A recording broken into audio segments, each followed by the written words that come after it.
there's only 5 years left. There's only 2 years left. That's that shit Busta Rhymes used to say on his old albums in the 90s. Counting down the end of the world. What have you. My name is Dale. Doing the album review for the new Busta Rhymes Extinction Level Event 2, The Wrath of God. This album review is done on behalf of Audio Liquor Magazine. Gonna give you a brief history on Busta Rhymes as I know it.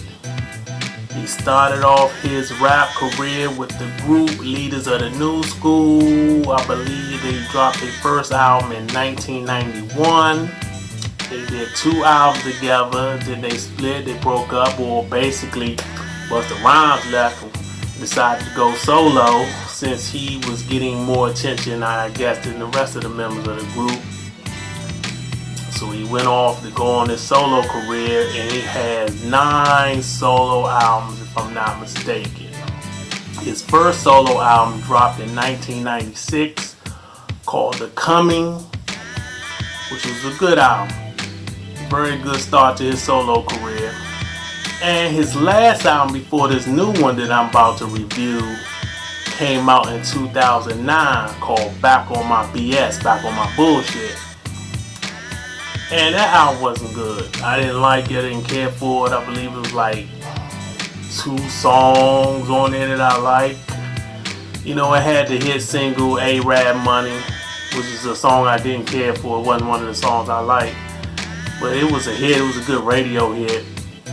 But he hasn't dropped anything in between 2009 and now, which is 2020. That's a long time to go without putting the album out. Very long time. And to me, Busta Rhymes has never made a classic album. He's made a few disappointing albums which overall wasn't that good. Like the album Ain't Safe No More wasn't good to me, and then Genesis wasn't that good. Had a few bangers on there, but overall wasn't that good. And like I mentioned, Back on My Bullshit was bad to me, just bad. But he's had his quality albums too, his good albums, but never a classic. I think his 2 best albums, in my opinion, was Big Bang, the joint he did on Aftermath Records, and his other joint called Anarchy, which I thought was a very slept-on, underrated album of his. And of course, I liked his first album, The Coming. But he's never made that joint that you just couldn't deny from start to finish. He's had some good albums, some very good albums, but not even a borderline classic to me.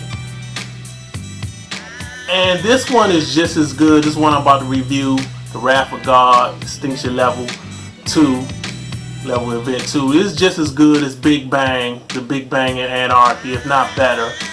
But it's in that same range. And he usually when veteran artists make part 2s to an album they did years ago, and they've done albums in between that time, it's usually one of their albums that most people consider their best work. Like for instance, AZ for years has been talking about doing part 2 to his first album called Do or Die. And years, Ghostface Killah been talking about doing a part 2 to Supreme Clientele, which is a classic.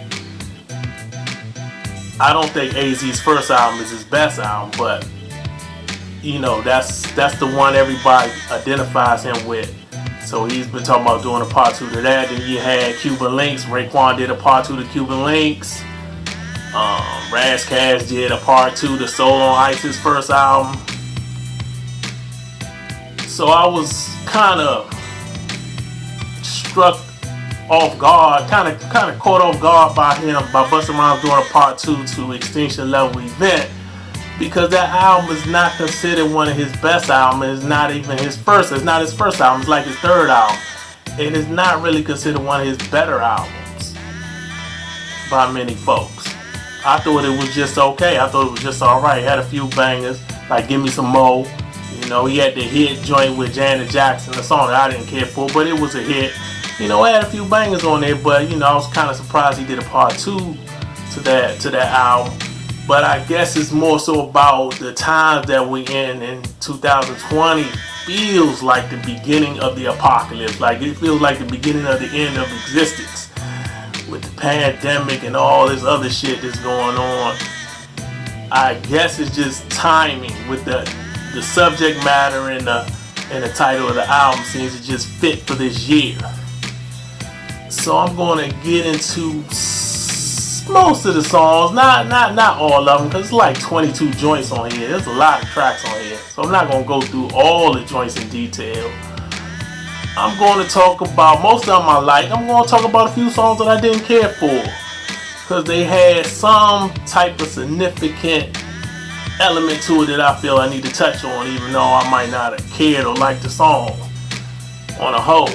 The first track is called ELE2 Intro. Features Chris Rock, Rakim, and Pete Rock. Produced by Nas. Nas is one of my favorite producers. I dig his work. It's basically a long ass song. It's not an intro, really. It's like an intro and a song combined. It's like 7 minutes and some change. I thought this song should have been broken into 2 tracks, where you actually have an intro, then you have the actual song featuring Rakim and Pete Rock. It's good to hear Rakim on the joint. He gets his main, does his thing. Busta kills it. The beat changes up into the same sample that is used on Nas, The World Is Yours.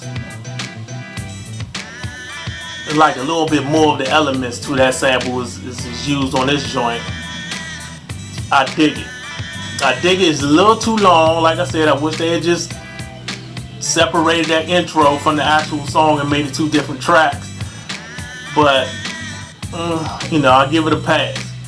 And then you got another track called Czar, produced by Rockwalla. Some hard shit. They sample MOP vocals for the hook. And kind of, you know, here and there periodically through the verse, but mostly on the hook. Then you got another track called Out of My Mind, produced by Busta Rhymes himself. I really didn't care for the song. He samples a Bell Biv DeVoe. He sampled the Bell Biv DeVoe Poison song. Basically the whole joint, the beats and the singing. He even has the Ricky Bell singing on the hook. So it's driving me out of my mind. That's why, you know that shit I can't say. But he even samples that on the hook. It seems better suited for a mixtape than an album. I didn't really care for it that much. But I thought it was worth talking about because that's some different shit to sample that whole song like that. And you got another track called ELE2, The Wrath of God, title track, featuring Mr. Louis Farrakhan, produced by Knots. This is another song that should have been broken into 2, because Farrakhan's speech, which starts off the song, takes up half of the song. It's like, his speech is like 2 minutes and some change, and the song on the whole is 4 minutes and some change. So I thought that was another one that should have been broken up into 2 tracks. Then you got another song called Slow Flow featuring Old Dirty Bastard, produced by Knots. The beat sounds like some old school video game shit. It sounds like some Pac-Man, some Cubert type shit, but the production is nasty. I love it. I love how Knots freaks them sounds, them arcade sounds in his beat. That shit is nice. Old Dirty Bastard is used on the hook, plus it has him talking in the beginning from like an old studio session before he's about to record. And then you got another track called Don't Go, featuring Q-Tip, produced by Focus. Busta and Tip always seem to make good music together. Focus gave the same beat to Marshall Ambrosia years ago. Probably, I think that joint was like late 2000s. It's for a mixtape she had did, but he gave her the same beat. But it's nice though, I like it. Then you got another track called Boom, produced by DJ Scratch. Scratch always seems to give Busta some good production. I dig it. I dig how Busta Rhymes flows on this joint. He attacks the beat different than he does the other songs on the album. I like it. Then you got another track called True Indeed, produced by DJ Premier. It's short but very effective. Dig it. Then you got another track called Master Farad Muhammad, featuring Rick Ross, produced by High Tech. Nice jazz sound, dig it. Chris Rock makes me laugh at the end of the song, at the end of the joint. Another good joint. Then you have another track called Oh No, produced by Dreddy, I think the name of the producer. Has a trap sound to it, but it bangs. I dig it. Then you got another track called Best I Can, featuring Rhapsody, produced by Night Wonder. Baby mama drama, but with some mutual respect for each other. They both speak on the ups and downs of their relationship, with Rhapsody playing the part of Busta Rhymes, Busta's kid's mother, so to speak. So he's she starts off talking about the ups and downs, and then he comes in and talks about the ups and downs with them having this relationship while they trying to raise these kids together. But they separate. They not together. They kind of separate than together. It's a nice joint. I like it. Then you got another track called Deep Thought. Busta Rhymes, he produces the joint. I really dig it. Then you got another track called on that Deep Thought joint. He kind of sounds like he on some Barry White shit. With how he does his voice, he changes up his voice, his tone, and his flow. I dig it. The production just goes nicely with that. Fits just right with how he's flowing on the joint and how he sounds on it. You got another track called Look Over Your Shoulder, featuring Kendrick Lamar, produced by Knots. I really dig the use of the Jackson 5 MJ singing sample. The sample itself is crazy. It's one of my favorite songs on the album. This one should be a single. This one he should do a video for if he can get Kendrick Lamar on the joint to do the video. I really dig this. It's very, very standout song on the joint. Then you got another track called Satanic. I believe that's the name, produced by Rockwaller. Busta gets real deep. This is some serious shit. A strong way to end the album. There were some other songs a few other songs that I liked I didn't talk about. Another joint that Nas did, where Busta Rhymes is talking about a lot of the racial problems we're having, is another one he gets deep. Has a chick on there singing, I think her name Nikki, I don't call her last name, but that's another joint I like. I can't recall the title. And this is probably Busta's most lyrical album. I think he's at his best when it comes to bars and lyrics than I've ever heard him through the entirety of a whole album.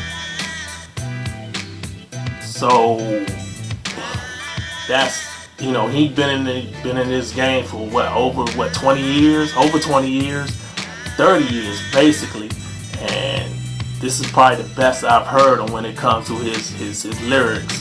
What he's saying some serious shit. He got lines, and I would give this album a B+. I just give it a B+. I was thinking B, is it a B or B+, but I'm gonna give it a B+, barely. I think if they had trimmed down some of the tracks and made it a little shorter, just took off a few songs, I think it would have elevated the grade for me. I think I would have had it probably at an A-. But it's worth definitely downloading, getting on however you purchase or hear music nowadays. It's definitely one you should have. One of the better albums of the year. It's not a classic, or like I heard a few folks talk about. I think people kind of jumped the gun with that classic thing. It's not a classic in my opinion. I don't, like I said, it could have been trimmed down and been better. But anyway, I'm done. I'm finished, and there you have it.